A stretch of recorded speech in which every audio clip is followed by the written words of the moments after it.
All right. So, a lot of times we meet a lot of people. You heard my intro on this guy, ex NFL player. This is really my buddy, Reggie Rusk. I talk to this dude 4 or 5 times a week. We really became good friends. We have some things that we're going to be doing together. But, Reggie, you're doing a lot of different things out there. I want you to start off by just kind of telling us a little bit about, your plight and your journey to becoming a professional athlete? My journey started, I would say, the end of my senior year in high school, where, as a freshman, sophomore, participated in all the sports, but leading up to that, didn't have the direction or the guidance from a male figure, male role model. I didn't get in any too much trouble, but just having that guidance that someone that can encourage you to be better or become something that you didn't even know that you could become. So my senior year, going into my senior year, after football season, my coach pulls me into the office and he says, you're a hard worker, and I believe that you can play at the next level. That was the first time that someone had actually set me down and said that they think that I could play college football. So he knew a coach in California, and he had sent some past players out there before. And the interesting thing is, this guy came in my senior year, so I only had 1 year with him, but he saw enough from what I did that 1 year. And mind you, we went 1-9, so I was on a really, really bad team. But when you have character and you show leadership qualities and you play hard, no matter what it is, whatever the situation is that's going on in your life, people take notice to that. So he took notice and he invited me to his office and said he think that I can play at the next level.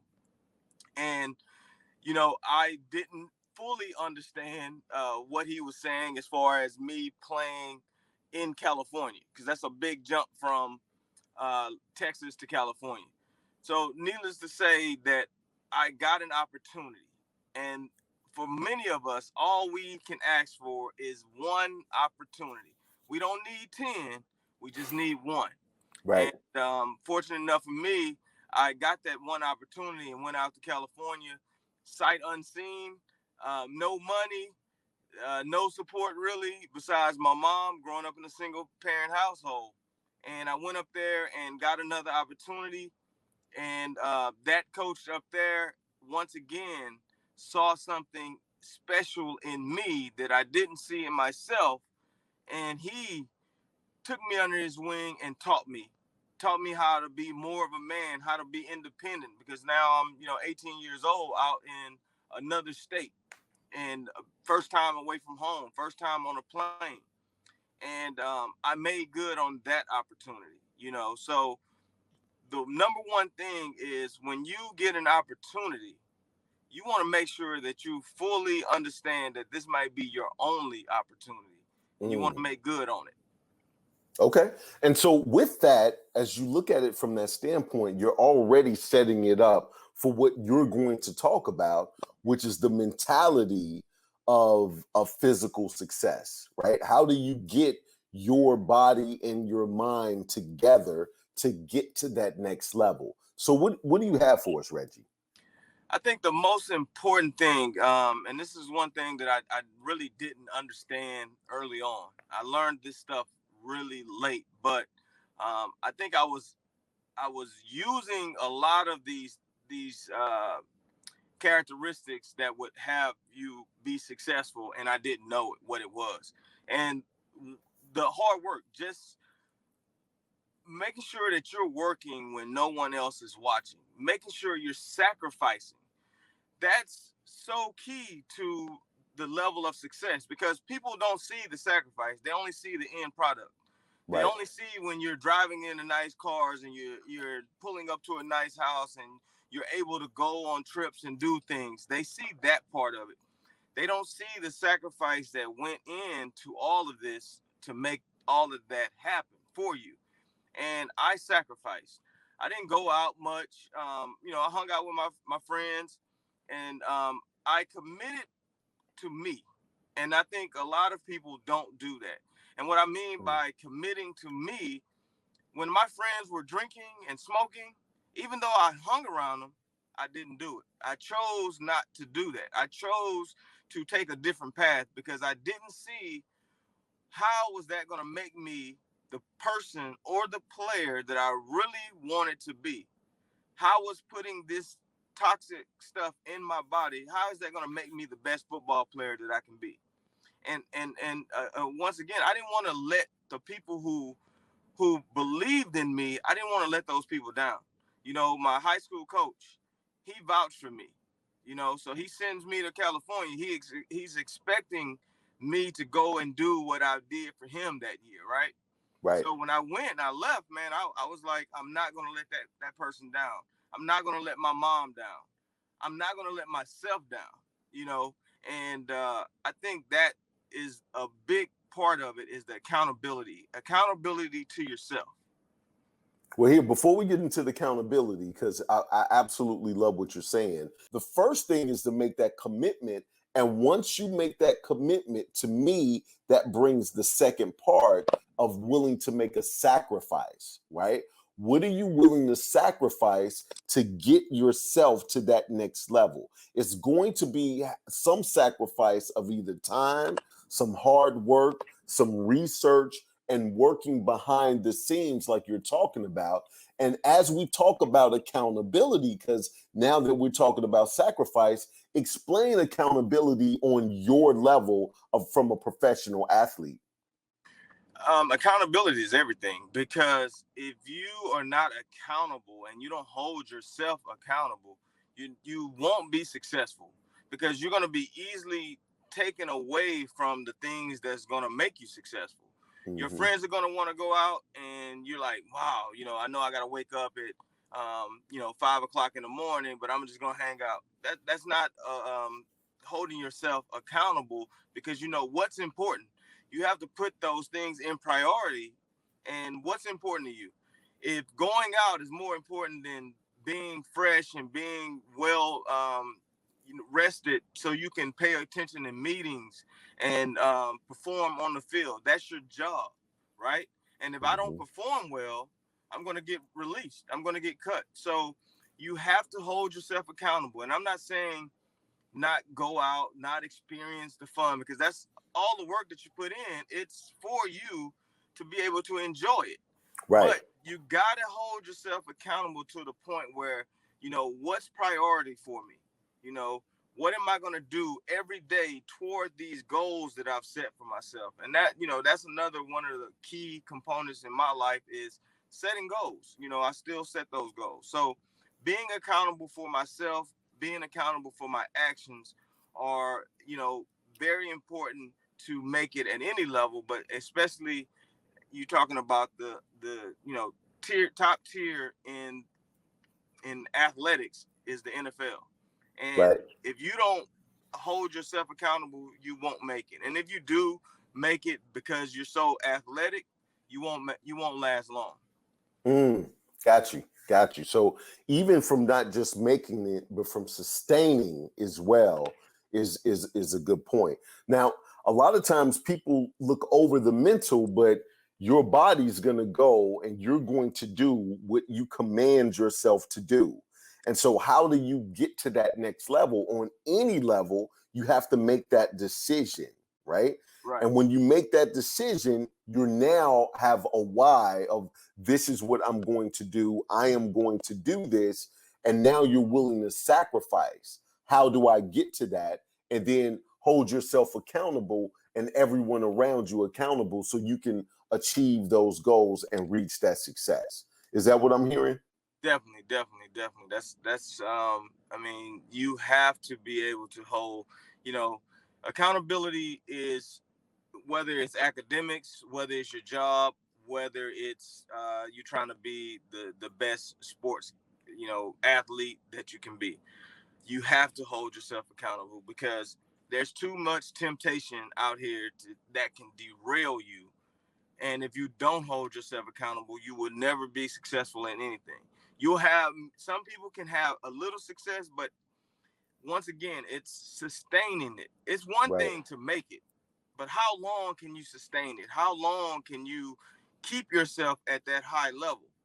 Because we Right. know bodies deteriorate. Yes. Injuries, all it takes is one injury, and you're half of what you were. So then now accountability. Am I going to get in there and rehab the way that I should so I can be at the level that I was before? That's a whole nother issue or example of being accountable, making sure that you're in the training room, once you're injured. So accountability is huge for, trying to be the best athlete, trying to be the best CEO, trying to be the best parent. You have to Yep. be accountable to your family, so that's one of my very, most key words is accountability. So Reggie, you one of my right hand men right here when it comes to Justice League, and you have a nonprofit. Let's tell them why your heart's so big. Tell them what you do with Stay Recruited. Well, I think anytime that you have a cause in your life, it stems from something that you've went through personally. That's for most people, right? Yep.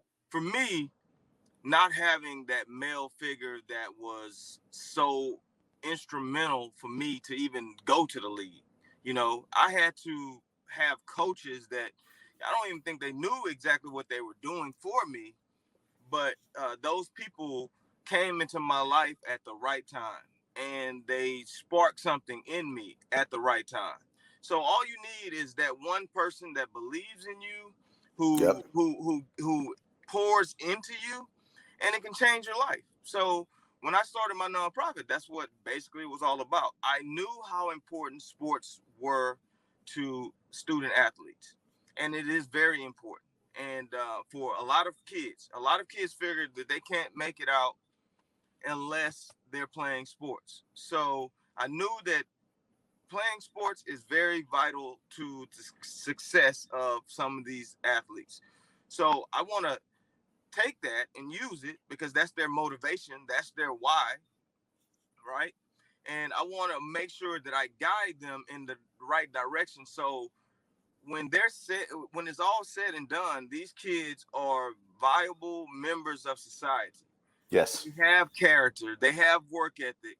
They don't look at sports as the only avenue out after they go through the program, right? When they start the program, they think football or basketball, that's my only way. At the end of it, they learn about entrepreneurship.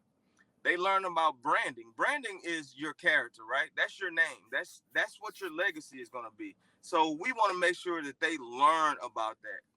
Financial literacy. Being a former NFL player, 78% of NFL guys after about 2 years after retiring, they go broke. And Mm. it's not because everybody's out buying up the Bentleys and the Mercedes and all of these things. It's not because of that. It's because we have no financial history. We don't have anybody telling us about stocks and bonds where we can live for the rest of our lives making interest off of what we invested a long time ago. We didn't have people telling us that. So when I was growing up and I didn't have those things, when I created this nonprofit, that's what it was mostly about. But the most important part of the nonprofit is the mentorship.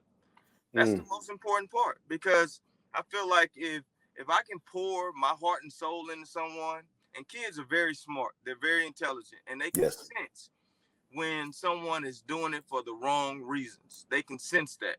Mm. So when they come into my program, they don't even look at me as a coach. They look at me as a mentor, a father figure, uncle, somewhere along those lines, and they trust me.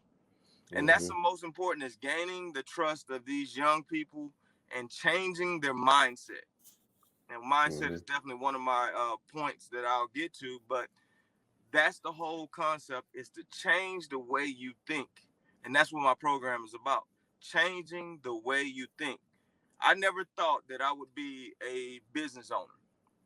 I've been a business owner since I retired from the NFL. No business experience. I never thought that I would be an author. Now I'm on 3 projects and, going to be a bestseller author. So our minds, we can do anything that we want, but we need those people to believe in us and to pour that into us so we can, see that from ourselves if we come from those rough backgrounds. Okay. So you made it sound as if you have some more points for the mental standpoint. Let's go through these points before we get to the end of this thing. All right. The first part of success for me is to write your goals down. And like I said before, a lot of time life gets in the way. And the reason why you want to write those things down is because sometimes life gets in the way. It distracts you. You have other priorities that you need to handle. So writing those goals down and placing them somewhere where you see them every single day. And I'm gonna give you an example of why I feel like this is so important. My junior year in college, I transferred schools, and I wasn't the starter anymore, and I was pretty upset about it. Mm, And I couldn't figure out why a coach wouldn't want me on the field. I was arguably one of the best, or if not the best, person at the position. But I that was just something that I had to try to deal with. And instead of holding this grudge or transferring and doing all of these other things, I said, okay, I'm going to focus even harder, and I'm going to work harder, and I'm going to make these people see that I'm the best player for that position. So I first started by writing those goals down. I wrote down 5 short-term goals, and I wrote down 5 long-term goals, and I put them in my playbook. So that way, every day, every practice, I saw it. Every day that I didn't feel like getting up, every day I didn't feel like working out, just, I was able to see those things and then see why. Why did I write these goals down? Why is it so important for me to prove these people wrong? So when you find that why, you got to write those things down. So when life gets in the way, you always know, why am I doing the things that I'm doing to for that success. So I wrote those goals down, and that's why whenever I talk to kids or adults, I always tell them to write it down, because when you write it down, you see it every day, and mhm. it keeps you focused. It keeps you driven. It keeps you hungry. When you lose that hunger as a person, you lose everything, because if you're not hungry, you're not willing to do the things that are needed for you to be successful. And willing to sacrifice, like you talked And the about earlier. sacrifice, definitely, Absolutely, definitely. absolutely. Because anything that we do that's outside of our comfort zones is a sacrifice. So when you realize that, then yeah, it'll make things a lot easier because it's not going to be pretty. You got to go through the process to come out who you want to be on the other side. So what else you got, Reggie? I think the next thing is, um, having that accountability, setting those goals, and then having the mindset of I'm going to be successful. And that means watching Believe. people who are successful, being around people that are successful. If you hang around a bunch of people who are not, doesn't have that mindset, that's Mm, what's going to rub off on you. So making sure that you're around people with a positive mindset. You yourself have to maintain a positive mindset about what it is that I need to do in order to be successful. Once you've written down your goals, now that's just the beginning, right? right, I have to be willing, again, the sacrifice, the accountability, and having the mindset, the right mindset, to know that every day is not going to be my day. right, But in order to accomplish those goals, in my mind, I know I got to still fight. I cannot give up. When things are looking like they're bleak and no way out of a situation, I have to always keep that positive mindset and say, wow, you know, last year I was here. This year I'm here. Always look at things with a positive aspect to it. I look at this pandemic, as bad as it is, and we've lost lives because of it, but I found a positive in it. It mhm, allowed a lot of people to find out that they had they had a superpower, as you would say, that they didn't know that they had. And Right. without this pandemic, without the mindset of saying, I'm going to change, I'm going to do something different, right? Right. They wouldn't have never even known. Right. So you can look at this pandemic as a positive. You know, as Right. negative as it is, you can take some positives out of it. And I've definitely taken some positive. I never wanted to do videos and live chats and all of these things, but I know what my target audience likes. I know Right. what the kids do. So it forced me to change. It forced me to write down new goals, right? It Right. forced me to have that accountability to you. I have other groups that I'm accountable for to be a part of. So always take a positive mindset, no matter how bad or grim something looks. Take the positive. When that coach told me that I wasn't starting, I used that. It took me a while, but I used that as a positive because he's the reason why I started writing my goals down. Mm. So Yeah. that's the positive part of it. Absolutely, absolutely. Hey, I absolutely love that. So many times we hear the same thing, but we have to hear it different ways, and we have to hear it from different people that inspire us, right? Like different people inspire us differently. So when people say, "Man, he made it to the NFL," there's a very small percentage of people that literally make it to the NFL. I just want to get a better body. I just want to get promoted. I just want to whatever. My dream is not even as big as Reggie's dreams were. So now, if I use his tactics, I feel that I can get to the next level. You Now, can. but right, but now before I let you go, man, I want to thank you. I know you're taking time out. I see it's a Saturday. You're out there doing your thing. I appreciate you being a part of the book Bio Bootcamp. And I appreciate you being a part of this live for Bio Bootcamp and giving us everything that you have. But you got something else that you're going to share with us that you and I have in common that everybody else had in common. And it is absolutely this product right here. What has this product done for you, Reggie? Man, it's I'm not a product guy. So when I say this, it comes from the right place. It comes from the heart. I am never going to promote a product that I don't believe in. You can trust and believe when I say that. And I've told the story about the issues that I was having with sleep first of all, and then the second thing was high blood pressure. Runs in the family. It's a hereditary thing, and it had me shook because I want to live for a long time. I have a 20-year-old daughter, and I want to live for her. I want to live for my wife and all of these other people that I'm helping. I need Mm-hmm. to be there for them. I want to be accountable for them. That's another accountability, is taking care of your health, right? So when I was introduced to the gel, like I said, I'm not a product guy, so I just took it, see, 60-day guarantee. So I just wanted to see what it would do for me. So after about 2 months or so, I had another doctor's visit, and I went in, and my blood pressure had been elevated for a couple years at that point.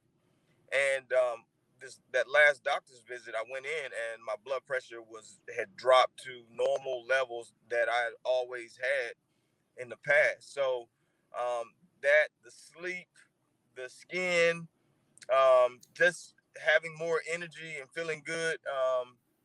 Those are a lot of the key points that I would make for the gel. It has Mm. definitely changed my life, and the people that I've had use it and try it, they all call me and say what a great thing it's done for them as well. So the gel definitely works. I would suggest it for anyone that's over a certain age that's trying to get that energy that they need, the weight loss, the libido increase, just any of those things. Man, I absolutely appreciate you, man. I'm not gonna hold you up, but it's these little things that we can get different insight, right? We can take a couple of tidbits And then there's certain things that we can implement in our lives to get us to that next level. And it's just really, truly knowing from the professionals, from the top level people, that this is what we need to be doing. And because we have this, this video is going to be available, people can always go back, just like a good book, watch this again and pick up something different that can definitely propel us. I want to thank you for being part of Justice League. Just really quick before I let you go, because I know you're a team guy, right? So when it comes to being a part of a team, how do you feel about Justice League? Oh man, for years I have tried to do everything on my own. And this is another thing that you have to look deep within yourself. We cannot grow alone.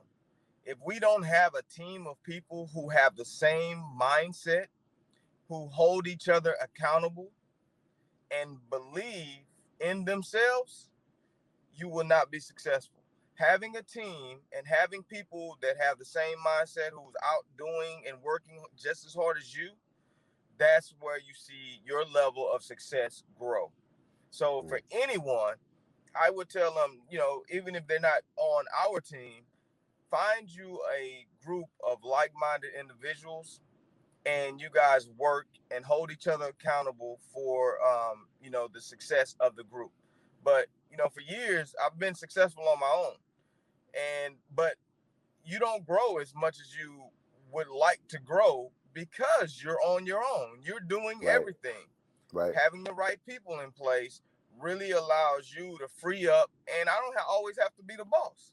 I don't always have to be the leader. I can sit back in the back seat. And as well as I do, when you're a leader or the alpha male or whatever analogy someone wants to tag you with, some days it just feels good to sit back and chill. For me, I love it. I'm in a couple groups, man, and I'm just chilling. I'm the leader of a lot of men and women, but then I can sit back and I can be led. That's a whole nother thing that I don't think a lot of people even realize. Like sometimes you can, as a leader, you can sit back and be led by other people. Absolutely. But as we talk about mindset, our thing is, I believe we have the same mindset and heart set as well, right?